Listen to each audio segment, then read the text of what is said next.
Sam Heughan and Caitriona Balfe's troubled relationship, the truth behind the limelight. I'm Laura Sinclair, a longtime entertainment journalist for Starscope magazine. When rumors of a hidden, troubled relationship between Sam Heughan and Caitriona Balfe began circulating on forums, the editorial board gave me the assignment, get to the bottom of it, behind the scenes. Not because I'm a scandal hunter every day, but because the news sounded like a noir no less than outlander, dramatic, unexpected, loud, and deeply intrigue-inducing.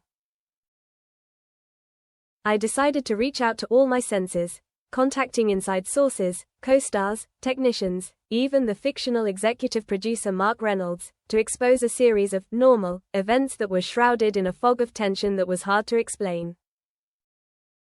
Photos from the set. The first source of information I received was a photo album that a young assistant had posted on the film's intranet, not to make a big deal out of it, but simply to name the lower-level staff who had appeared behind the scenes. In it, I noticed a few moments. Sam and Caitriona, walking on the grass after a tiring shoot, suddenly stopped walking, not holding hands as before but keeping a clear distance. She lowered her head, her face turned towards the manly forest of Loch. He stood still, his eyes slightly sad. I printed out the photo, marking each small moment behind the light. Another one followed, Sam chatting with a supporting actress, smiling brightly, while Cat just sat silently in the corner, covering her face with her hands. No shoulder to shoulder, no eye contact. This didn't happen just once, it was repeated in many other pictures. I contacted the assistant, she left a small chat, he just asked her how she was, she nodded slightly. Didn't say anything. I marked, this is the first sign, they are talking, but not like normal colleagues. Friendship or chi fung. Approaching Mark Reynolds, the fictional production director, I asked directly, do you see anything strange between Sam and Cat? He was startled, hesitated, then took some water, said, I see them still chatting happily, professionally. But, sometimes, there are stops, they stand in a corner, not participating in the group chat. And in this industry, that rarely happens with the main actors. I wrote in my notebook, the couple does not participate together. Second sign, they choose to go separately, going beyond the limits of working friendship. Rehearsal interview.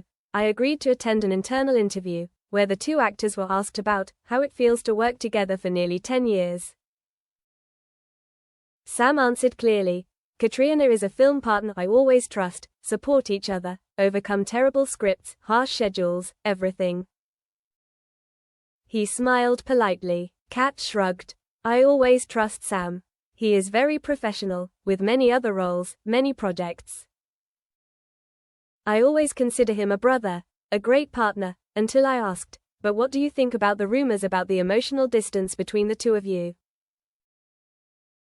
Sam paused for a few seconds, clearly uncomfortable, then said softly, I don't read that news much. To me, we are colleagues, always respect each other as more than friends, but never anything more.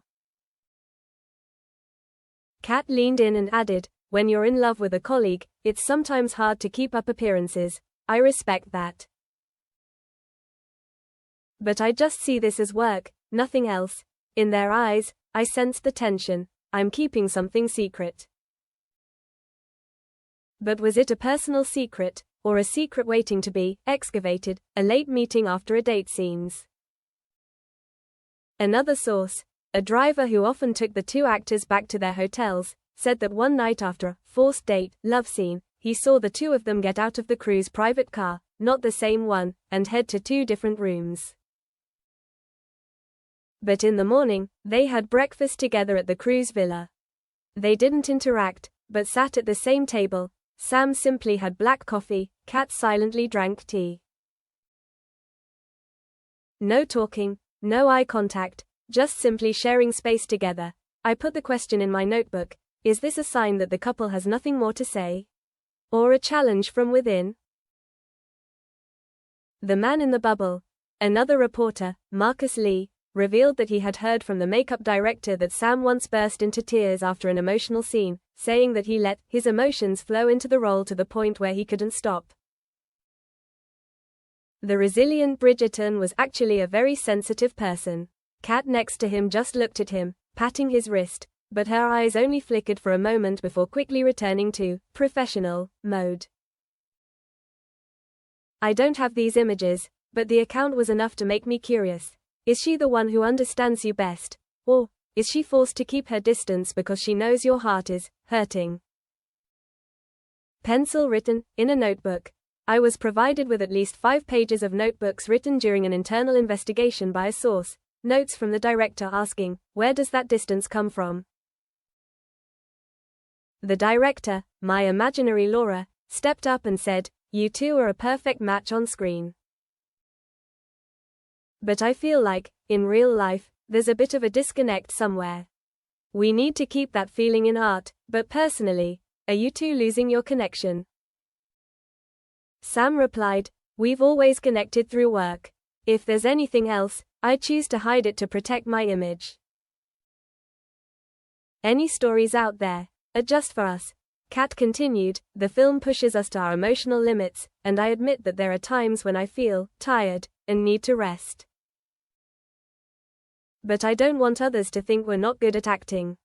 Everyone knows the psychology of an actor, like a lotus seed wrapped up in a noisy stream. I realized, there's a possibility that both of them are hiding something, but it's not romantic feelings. It's the hurt and exhaustion of 7 seasons, wanting to keep a professional boundary for fear of affecting the next episode. The meeting between the people at the same table, a small group of directors, executive producer Mark, the 2 main actors and the PR team had a secret meeting on Tuesday, sources say. The content, how can we keep an intimate and real image, avoid hot rumors but not create an awkward distance outside? Kat suggested, we need to participate in a fan event together so people can feel the warmth. But let's keep the distance natural. I don't want fake emotions.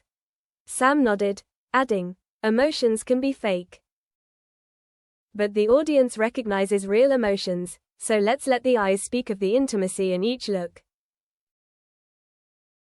Which makes me think, they manage their relationship very professionally, but they still keep each other at a certain level, not letting it fall freely, and not forcing each other to touch deeply. Laura's exclusive meeting hand in hand. To go further, I propose a private conversation with the 2 actors, separately, along with a fictional radio reporter I collaborate with, Ella Monroe. The interview with Sam, he looks straight into the camera, his voice calm, there's no drama, just real feelings. A suffocating camaraderie after years. When you're so close, sometimes you need some space to recover. It's not binding. With Kat, I've been through some strange, intense events with her, so if we're separated a little bit, it's for the sake of each other. Interview with Kat. She smiled. A warm, friendly smile, but there was a hint of sadness. Sam is a brother I cherish, a co-star I want to keep well. But I don't want the public to think I'm relying on him to be famous. That would make me lose my value. So we decided to keep our distance off camera. The secret between live show and QA. A member of the crew revealed that, during the meet and greet Outlander evening with Sam Kat, they stood 2 meters apart every time a fan asked the question, does real-life feelings affect acting emotions? Even though they still smiled. When fans took photos with them naturally, they imitated the way they stood so that they were close without touching each other too much, the so-called hidden body language. They chose to keep it a safe distance. It was a strategy, Mark explained to the crew. It was friendly enough for the show, but still private. This was documented in an internal email, but it leaked out, and it sparked rumors. Imagine the waiting room fake. I tried to sketch out a scene in the waiting room, between 2 big shots. Kat sat on the sofa, looking at her phone, Sam scrolling through her laptop. They didn't say a word. Nearby, there was a dance instructor and friend of theirs who had had tea together after each shoot. I felt like two archaeologists excavating the past, separated to preserve their emotions, but careful not to let their tools lose their sharpness, he imagined. I tagged it under Cinematic Psychoscience, the final day of Fake Season 7. The final shoot took the two actors to an ancient stone wall on the Scottish set. The scene featured them looking at each other, sighing, saying, "I'm sorry." The director urged them not to hug. The feeling of pain was touching.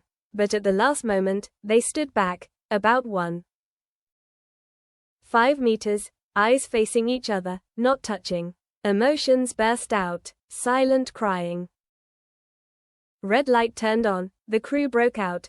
I heard Sam sobbing. Kat pursed her lips and cried silently. They avoided each other's eyes, but the emotions were there, they couldn't hide it. Laura's conclusion. In the news that followed, I wrote, it wasn't that they were in love, but that on stage, under the pressure of 7 hot, tense and formal seasons, they kept each other within the limits of close colleagues, but didn't touch deeply so as not to be hurt. That troubled relationship was on the line between protecting their careers and sincerity.